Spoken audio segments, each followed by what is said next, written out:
Aurélie Pouille et je travaille avec les dirigeants des petites entreprises et les managers sur l'optimisation de leur organisation. C'est l'accompagnement individuel du dirigeant ou du manager.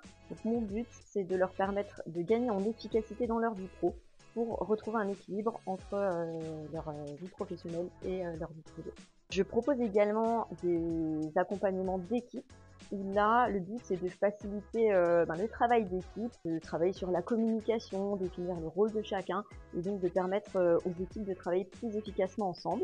Et enfin, je propose des ateliers et des formations sur le thème du management pour les nouveaux managers.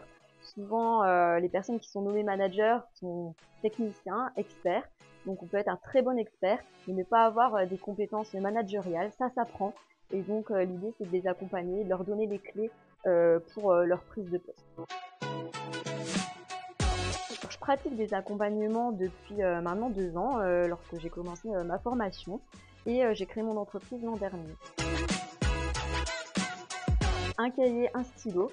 Alors effectivement, je travaille beaucoup en visio et donc sur ordinateur. Mais pour moi, prendre des notes, c'est quelque chose d'important. Je souligne souvent le travail que la personne va faire entre les séances, mais de mon côté, je travaille aussi. Je relis mes notes, c'est un fil conducteur. J'essaie de réfléchir à quel outil, à quel exercice je vais pouvoir lui proposer pour les fois suivantes, quelque chose qui soit cohérent dans son parcours et qui l'aide à avancer. Au fur et à mesure de l'accompagnement. Parce que quand on commence un accompagnement, on voit sa situation initiale, et quand on voit la personne se mettre à l'action, passer en mouvement, pour moi ça déjà c'est quand même un signe. Et à la fin de chaque accompagnement, il y a un bilan. Et souvent mon client me fait spontanément des retours sur sa satisfaction.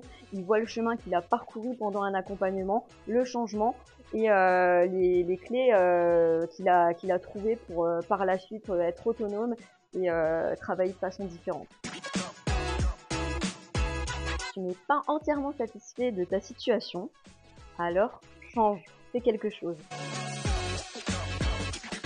Alors mon meilleur ticket vise reste à venir. J'aimerais travailler avec une personne, j'aimerais qu'elle prenne conscience du fait que c'est pas normal d'être tout le temps débordé, c'est pas normal d'avoir des problèmes avec son personnel, que chaque situation peut évoluer et que c'est pas un signe de faiblesse d'être accompagné, c'est justement un signe d'intelligence et ça permet de gagner du temps.